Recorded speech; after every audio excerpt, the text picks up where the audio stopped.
अस्सलाम वालेकुम गाइस, उम्मीद करता हूँ आप सब खैरियत से होंगे। आज एक नए सेशन के साथ आपकी खिदमत में हाजिर हैं। आज हमने एक टॉपिक डिस्कस करना है कि ये ऑयल और ये जो डालडा घी है ये कितना इस्तेमाल कर सकते हैं जानवरों में। देखें, ये फार्मर हजरात भी पूछते हैं कि कितना इस्तेमाल करना चाहिए, कब तक इस्तेमाल करना चाहिए, क्या जो प्रेग्नेंट एनिमल हैं, गब्बन हैं, उनमें यूज़ कर सकते हैं, और जिन्होंने बच्चा दे दिया, दूध वाले जानवर हैं, उनमें इस्तेमाल कर सकते हैं। कितने अरसे तक इस्तेमाल करना चाहिए और कितना इस्तेमाल करना चाहिए, और आया कि इसका कोई अल्टरनेटिव भी है। तो देखें, जब आप घी, जो बनास्पति घी यूज़ करते हैं, तो ये इस तरह फार्मर हज़रात कहते हैं कि हम 1 kg जब घी इस्तेमाल करवाते हैं, एक एनिमल को देते हैं, तो उसकी 3 हिस्से कर लेती हैं। एक हिस्सा देती हैं, फिर 2 दिन के गैप, 3 दिन के गैप से या 1 दिन के गैप से फिर हम यूज़ करवाते हैं। देखें, एक तो बात यह है कि जिस दिन आप देते हैं, जिस दिन, तो वो उसी दिन के लिए है, ना कि अगले दिन के लिए है।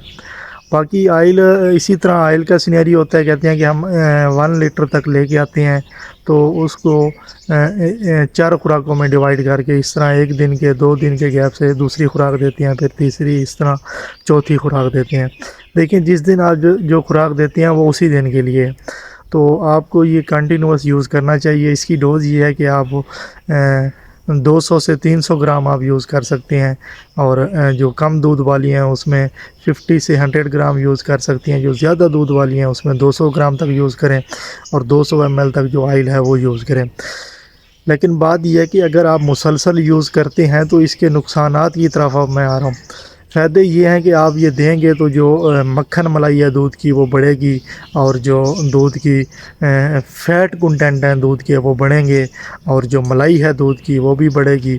तो जब हम मुसलसल यूज़ करते हैं तो इसके नुकसानात ये हैं कि जो हमारे एनिमल का सबसे बड़ा मैदा है, जिसे हम ओजड़े र्यूमन कहते हैं, उसके अंदर खुराक को हज़म करने के लिए और खुराक को अंदर ब्लड में ले जाने के लिए, वो र्यूमन के अंदर कुछ माइक्रोफ्लोरा होते हैं, और साथ र्यूमन के अंदर एक प्रोजेक्शन होती हैं, उभार सा होता है जिसको हम पेपिला कहते हैं, जो खुराक को ऑब्ज़र्व करवा के आगे खून में ले जाके फर्दर वो जो आगे प्रोसीजर है वो होता है।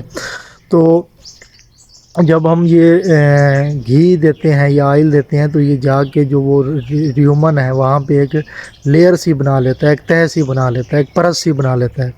तो जैसे ही बनाएगा तो वो फिर जो माइक्रोफ्लोरा का जो कॉलोनी है वो भी कम हो जाएगी। तो इस तरह खुराक की डाइजेशन में भी इशू आते रहेगी अगर हम ये यूज़ करते रहेंगे। तो ये नुकसान है कि एनिमल एक टाइम तक तो हम दे रहे हैं, ज़ाहिर बात है, फ़ैट, तो वो एक टाइम तक तो दूध बढ़ाएगा, बाद में इशू आने लग जाएंगे। दूसरी बात यह है कि अगर एनिमल का कुछ मैदा सही नहीं है, जो गोबर है या जो फीसेस हैं वो हार्ड कर रहा है, तो हम यूज़ करवा देते हैं 200 ml या 200 से 300 ग्राम हम डालडा घी इस्तेमाल करवा देते हैं, कि उससे जो उसकी हार्ड फीसेस हैं वो रिकवर कर जाएं और उससे कुछ बेहतरी आ जाए एनिमल को। तो गाइस, ये रहा इसका सिनेरियो ऑयल का और डालडा घी का। मैंने आपको इसका नुकसान भी बता दिया। नुकसान में एक और भी होता है कि अगर हम ज़्यादा ये देते रहें काफ़ी अरसे तक, तो दूसरा इसमें जो अंडेदानी होती है उस पर भी फ़ैट की लेयर बन जाती है, और जो डिफरेंट आर्गन्स हैं एनिमल के उन पे भी फ़ैट की लेयर डिपॉजिट हो जाती है, तो वो उस तरह से वर्क नहीं कर पाता जिस तरह एनिमल को परफॉर्म करना चाहिए। तो इस तरह से फिर एनिमल डिफरेंट रिप्रोडक्शन के मसाइल इस तरह आ सकते हैं। तो इसका जो बेहतरीन टेक्नोलॉजी का दौर है, जो बेस्ट हल है इसका, कि आपको मूव करना चाहिए बाईपास फ़ैट की तरफ। बाईपास फ़ैट ये भी एक तरह का वो ऑयली होता है, लेकिन पाउडर फॉर्म में होता है। इसकी बॉन्डिंग करवाई जाती है कैल्शियम ऑक्साइड के साथ, लेकिन जब हम इसको फीड में देते हैं तो फीड में इस तरह फीड में जब देते हैं तो ये ह्यूमन में जो पीएच है वो 6.5 के लगभग होती है, तो वहाँ पे ये डीनेचर नहीं होती, वो कैल्शियम ऑक्साइड के साथ जो बाईपास फैट है वो बाइंड करके रहती है।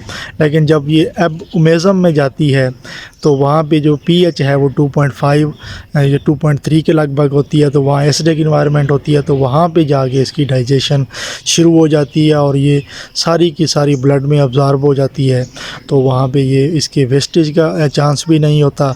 ऑयल वेस्ट भी हो सकता है फीसेस के थ्रू, ऑयल भी, घी भी जो हम देते हैं वो वेस्ट हो सकता है, लेकिन बाईपास वेस्ट नहीं होती। जो इसके फ़ायदे हैं वो बेशुमार हैं। ये ज़्यादा वो जो इशू थे, मसाइल थे, वो भी नहीं आएंगे जो मैंने बताए थे। ऑयल और घी के साथ आ रहे थे, फ़ैट डिपॉजिट हो रही थी, वो भी नहीं आएंगे। इससे दूध की जो मलाई है वो भी बढ़ेगी, फ़ैट भी बढ़ेगी, और दूध का जो दुरानिया है, एनिमल का दूध देने का दुरानिया, वो भी बढ़ता रहेगा और एक लंबे अरसे तक जाएगा।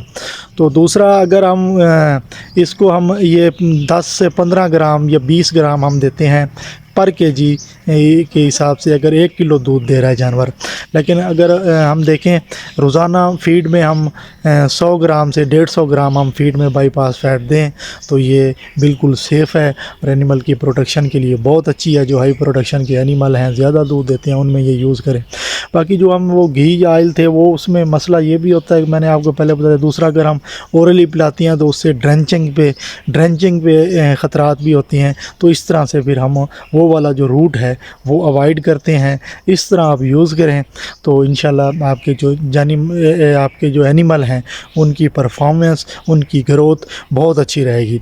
तो इस तरह की इन्फॉर्मेटिव वीडियो अपने एनिमल की हेल्थ से रिलेटेड जो भी आपके इश्यूज़ हैं, आप हमें व्हाट्सएप पे रब्ता कर सकते हैं। तो